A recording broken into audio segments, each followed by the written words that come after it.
जय श्री राम। हर हर महादेव। जय हिंदू राष्ट्र।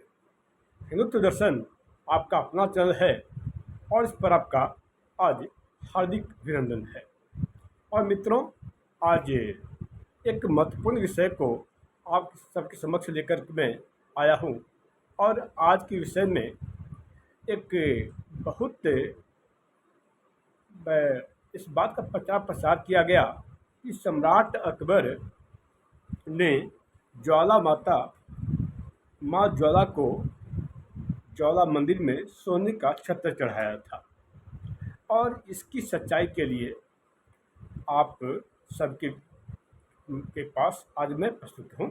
इसकी हकीकत क्या थी। और मित्रों, जैसा कि मैं सदैव से आप सभी से कहता आया हूँ कि इस महाभारती भारतवर्ष आर्यावर्त के इतिहास को एक लंबे समय से बहुत बड़े पैमाने पर धूल दूषित करके दिखाने का कुत्सित प्रयास किया जा रहा है। और ऐसा नहीं कि हमारे इस महाभारती आर्यावर्त हिंदुस्तान के इतिहास को ही धूल दूषित करके दिखाने पढ़ाने का प्रयास किया गया है, अपितु इसके अलावा हमारे सनातन हिंदू धर्म के ग्रंथों महाग्रंथों को भी दूषित प्रदूषित रूप से प्रस्तुत करने का कार्य किया जा रहा है। और काफ़ी मिलावटों को करके हमारे सनातन हिंदू धर्म को बदनाम करने का कार्य किया जा रहा है। और ये किनके द्वारा किया जा रहा है, किनके द्वारा नहीं किया जा रहा है, हम सभी इस बात से भलीभांति परिचित हैं। तो मित्रों, आज इसी क्रम में एक बहुत बड़े झूठ का पर्दाफाश करने का मैं त्वरित कार्य कर रहा हूँ। हमारे इस देश के बिके हुए इतिहासकारों, छद्म इतिहासकारों ने इस बात का प्रचार प्रसार किया कि मुगल वंश का तीसरा शासक कट्टर जिहादी मूर्ति भंजक बुत सिकन अबुल फतह जालुद्दीन मोहम्मद अकबर एक धर्मनिरपेक्ष शासक था। और इसने मठों मंदिरों के लिए भूमि का दान किया। और इससे इस बात का भी प्रचार प्रसार किया कि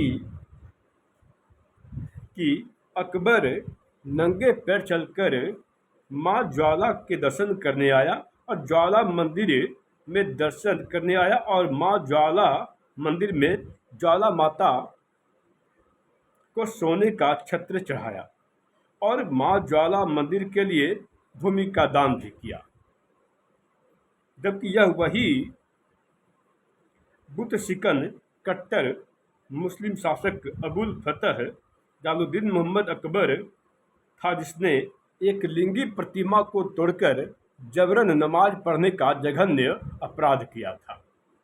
तो जिससे मुगल वंश के तीसरे शासक अकबर ने एक लिंगी प्रतिमा को ध्वस्त करके वहाँ पर जबरदस्ती नमाज पढ़ा हो, वो ऐसा कैसे हो सकता है कि माँ ज्वाला मंदिर में आकर माँ ज्वाला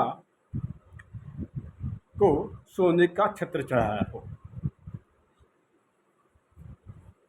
यह वही मुगल शासक अकबर है जिसके मन में कभी भी हिंदू आस्था पर कभी कोई श्रद्धा नहीं दिखाया। इसने अपने जीवन में सनातन हिंदू धर्म को मिटाने और हाशिए पर लाने के अपने प्रयास में कोई कमी नहीं छोड़ी। और मित्रों, इस बात के शोध के लिए मैंने काफ़ी पुस्तकों का अध्ययन किया और आज उस पुस्तकों के संदर्भ को लेकर के आपके समक्ष मैं प्रस्तुत हूँ। और इसने कभी हिंदू आस्था पर कभी श्रद्धा नहीं दिखाई। और मैं इसे क्रूर अत्याचारी शासक इसलिए कह रहा हूँ कि यह वही अकबर है जिसने जो मेवाड़ को नष्ट करने की अभिलाषा रखता था। इसने एक ही दिन में चित्तौड़ के दुर्ग के सामने 30,000 हिंदुओं का इस्लाम न स्वीकार करने के कारण बेरहमी निर्दयता से कत्ल कर दिया था, हत्या करवा दिया था। तो जिस मुस्लिम शासक ने एक ही दिन में चित्तौड़ के दुर्ग के सामने 30,000 हिंदुओं का इस्लाम इस्लाम पंथ इस्लाम मजहब को स्वीकार न करने के कारण बेदर्दी से मौत के घाट उतार दिया हो, वह धर्मनिरपेक्ष शासक कैसे हो सकता है? तो उससे क्रूर अत्याचारी तो ऐसे शासक को क्रूर अत्याचारी शासक न कहा जाए तो क्या कहा जाए? तो अब आप सभी बताएं कि क्या ऐसा हो सकता है कि ऐसे दुष्ट आक्रांता मलेच्छ शासक अकबर माँ ज्वाला के मंदिर में सोने का छत्र कैसे चढ़ा सकता है? इस बात के साक्ष्य कि अकबर ने ज्वाला माँ के मंदिर में सोने का छत्र चढ़ाया की सच्चाई का पता करने के लिए एक बहुत बड़े विद्वान, बहुत बड़े इतिहासकार राम शरण भारद्वाज के द्वारा लिखित पुस्तक से ज्ञात होता है। राम शरण भारद्वाज द्वारा लिखे हुए पुस्तक में इन्होंने बताया कि वास्तव में मुगल वंश का तीसरा शासक अकबर ज्वाला मंदिर का वास्तव में इसने विध्वंस करवाया था, इससे तुड़वाया था और से तुड़वाने के बाद, विध्वंसित करने के बाद बड़ी बड़ी शिलाओं को रखकर और वहाँ के सभी पुजारी आदि का सभी का बेरहमी से निर्दयता से कत्लेआम करवा दिया था। अकबर ने नहर की पानी की सहायता से माँ ज्वाला की ज्योति को बुझाने का बहुत ही प्रयास किया और जब वह इसमें सफल न हो पाया, इसमें जब सफलता प्राप्त नहीं हुई तो इसने क्रोध में आकर से मंदिर को तोड़ने का, ध्वस्त करने का आदेश दिया। और बिके हुए इतिहासकारों प्रमिला थापर, इरफान हबीब, R.C. दास, D.N. झा, राम पुनिया, वामन मिश्रान जैसे इतिहासकारों ने यह बताने का जघन्य अपराध किया कि सम्राट अकबर ने माँ ज्वाला मंदिर का निर्माण करवाया, सोने का छत्र चढ़ाया और माँ ज्वाला मंदिर के लिए भूमिदान किया। सच तो यह है कि ऐसा अकबर ने कुछ भी नहीं किया और सच यह है कि माँ ज्वाला मंदिर का पुनर्निर्माण करवाने वाले शासक का नाम था संसार चंद। तो चंबा के शासक संसार चंद ने माँ ज्वाला मंदिर का पुनर्निर्माण करवाया था। अतः आज जो आप माता ज्वाला मंदिर को देख रहे हैं, इसके पुनर्निर्माण का पूरा श्रेय चंबा के शासक संसार चंद को जाता है। एक बात का और भी जोर शोर से प्रचार प्रसार किया गया कि मुगल वंश का तीसरा शासक अबुल फतह जलालुद्दीन मोहम्मद अकबर स्त्रियों का बहुत सम्मान करता था। तो मैं इन लोगों से पूछना चाहता हूँ कि तब अकबर के हरम में 5,000 स्त्रियां कैसे थी? जी हाँ, अकबर के हरम में 5,000 औरतें थीं। और यदि यह सम्मान का तरीका है स्त्रियों औरतों को हरम में रखना, तो इस तरह से तो अकबर को अपने माँ और बहन को भी रखना चाहिए था हरम में, क्योंकि माँ और बहन का सम्मान तो करना ही चाहिए।